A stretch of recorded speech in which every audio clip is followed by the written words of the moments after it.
qu'on a fait ici est complètement général. Et toute l'idée vient du fait que on applique la formule de Burnside pour x égale f, qui nous ramène à des g, un petit g invariant sur f, mais ça c'est difficile, parce que c'est des fonctions quand même, des fonctions c'est un peu abstrait, mais du coup, on se ramène à E. Et ça c'est concret, parce que E c'est l'ensemble des sommets de mon carré. Voilà. Et là, on a cette formule. Maintenant, le cardinal de K, c'est pas grave. Si on voulait 3 couleurs, ben, il n'y aurait plus qu'à faire 1 sur 4, 3 puissance 4, plus 3 puissance 1, plus 3 puissance 2, plus 3 puissance 1. Et là, vous voyez, ça ferait, alors on peut le faire de tête, je pense, 81 plus 3, ben, ça va faire 84. 84 et 9, 93. Là, 96, d'accord? Et paf, c'est divisible par 4, puisque ça va faire 24. Donc il va y avoir 24 coloriages à 3 couleurs. Et c'est toujours un petit miracle d'avoir cette divisibilité. Mais maintenant, on peut se poser la question, et il me faudrait un chiffon, c'est bon. Qu'est-ce qui se passe si, au lieu d'un carré, on avait, par exemple, un hexagone? Ben, ce serait exactement pareil, mais ça vaut le coup quand même de le regarder. Si on a un hexagone qu'on veut colorier. Alors pareil, on va faire 1, 2, 3, 4, 5, 6. On veut le tourner par des rotations. Donc qu'est-ce qu'on va avoir comme groupe? On va avoir l'identité. 1, 2, 3, 4, 5, 6. Après, on va prendre le carré. Alors quand on va faire un carré, ça va faire 1, 3, 5, 2, 4, 6. Après le cube, ben, ça va faire 1, 4, 4, 1, 2, 5, 3, 6. Après, on va prendre puissance 4. Alors là, ça va faire 1, 5, pardon, 1, 5, 5, 1, 2, 3, 2. C'est ça, je ne me suis pas trompé. 1, 3, 4, 1, 2, 3, 4, donc c'est 3, et 1, 2, 3, 4, on retombe sur 1, et pour l'autre, ça va faire 2, 6, 4. Voilà. Et puis après, on va faire 1, 6, et là, 6, forcément 5, 4, 3, 2, 1. Et voilà, notre groupe des rotations a 6 éléments, c'est un groupe cyclique, je vous rappelle que ça, c'est Z sur 6Z. Alors, qu'est-ce que ça va nous donner? Eh bien, maintenant, vous avez compris, probablement, que quand on va agir sur ces éléments, c'est un petit peu comme s'il agissait sur lui-même, parce que c'est comme si le groupe agissait sur lui-même. Ici, on avait 1, 2, 3, 4. Là, ici, on a 4 orbites, une orbite, 2 orbites, une orbite. Et bien, qu'est-ce qu'on va avoir comme nombre de coloriage? Donc ici, F sur G, donc notre nombre de coloriage, ça va être 1 sixième, d'accord? Maintenant, ça nous est donné par ceci. Attention à tous. En raison de la fermeture de l'université. On a été dérangé par les règles de sécurité. Et ici, on prend 1 sixième. Alors maintenant, on va regarder ce qui se passe pour E. On va avoir encore 2 puissance 6, si on prend 2 coloriages. Ah, ici, pardon, hop, il faut que j'enlève ce 1 là, qui était en trop. Ensuite, donc c'est pour lui. Ensuite, on va regarder pour lui.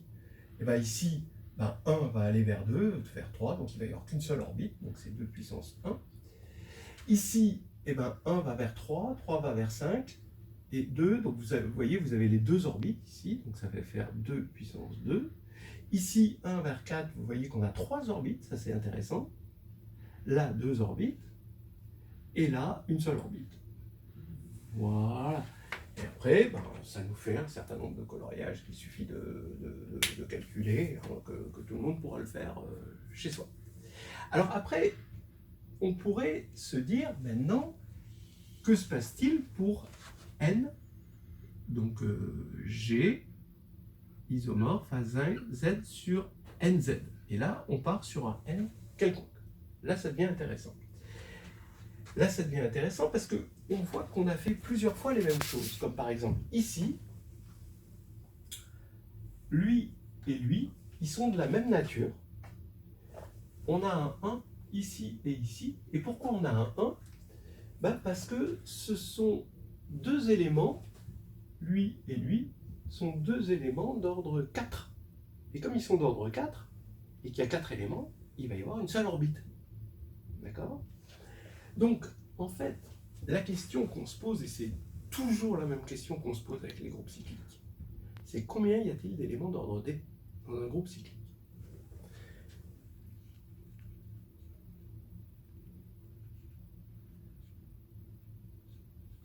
Et là, ces éléments d'ordre D, eh bien, si D ne divise pas N, il y en a 0, évidemment, c'est Lagrange. Si D divise N, alors pour un groupe cyclique, il y en a, la réponse c'est phi de D, où phi c'est l'indicatrice de l'air.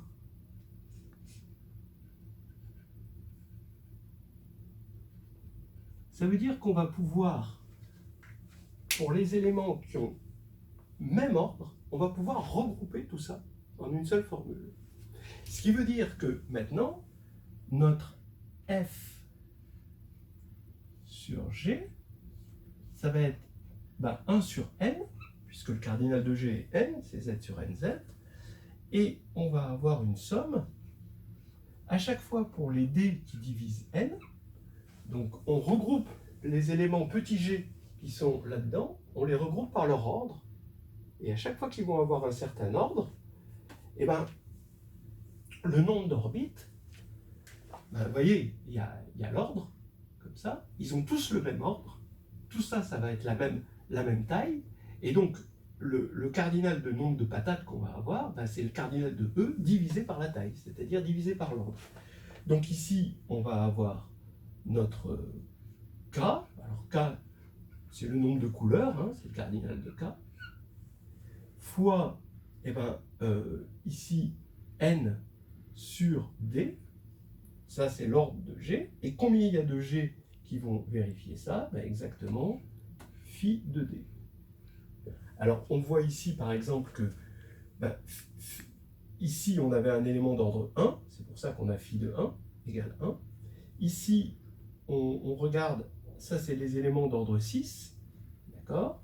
Ça c'est les éléments d'ordre 6, il y en a 2, oui, phi de 6, on sait que c'est égal à 2. Phi, ça c'est les éléments d'ordre 3, d'accord ? C'est les éléments d'ordre 3 que l'on voit ici et ici, voilà. Ces éléments d'ordre 3, oui, on sait que phi de 3 égale 2, c'est pour ça qu'il y en a 2 ici, et phi de 2, c'est égal à 1, donc il n'y a qu'un seul élément d'ordre 2, c'est lui, et il est là, d'accord ? Donc c'est une formule qu'on a complètement générale sur le collier de perles.